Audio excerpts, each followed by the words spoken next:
I stood at the edge of the sidewalk, the leather on my shoes scraping against the slick pavement as I watched the movers load the final pieces of my life into her luxury car. Sarah didn't look back. She never did. Divorce papers left on the kitchen counter. No explanation, no conversation. And then the final message: "You're leaving." I'm taking it all, everything. My fingers trembled, not from fear, not from sorrow, but from a slow, simmering, controlled fury. I headed straight for the bank. Old instincts, old routines. My mother had given me a card years ago for emergencies, she'd said. Strange, how the smallest forgotten gifts become lifelines when betrayal hits hardest. The banker's eyes widened as soon as he scanned the card. His face drained. "Sir, please look at this." I turned toward the screen. My breath stalled. Numbers impossible. Staggering numbers filled the display. Funds untouched for years. Untouched by me. Tens of millions, mine, a secret my mother had safeguarded. A fortress I never knew I had until I needed it most. A cold, razor-sharp smile crept across my face. My mother had always taught me patience. Always taught me to wait. I met Sarah at a gallery event. She was bright, magnetic ambition wrapped in charm and laughter. I was young, unseasoned, enchanted. She pulled me into her world. I trusted her, believed in us, believed in her. Trust was a currency I handed out freely. She spent it like it was endless. Years later, the cracks surfaced. Late-night work calls, canceled plans,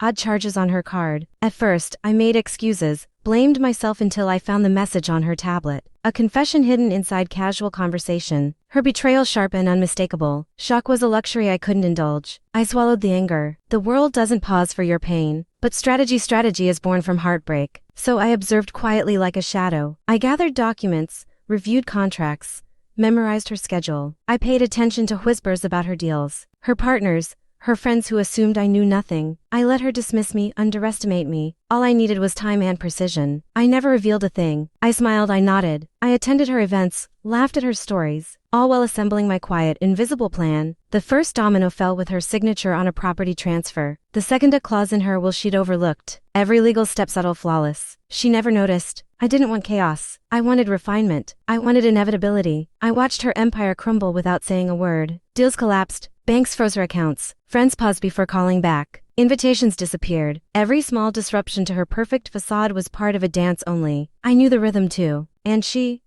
would wake every morning with a loss she never believed possible. I walked away free. Once the ghost she overlooked, now the storm she couldn't withstand. After the divorce, after the deceit, after the silence I won without making a sound. Revenge was never about spectacle. It was about accuracy. And I delivered it flawlessly. And then came the day I stepped into her residence at Skyline Tower, dressed like the man she believed she had broken. She laughed at first, startled. Then tension split the air like a crack in glass. "Funny to see you here," she murmured, voice shaking.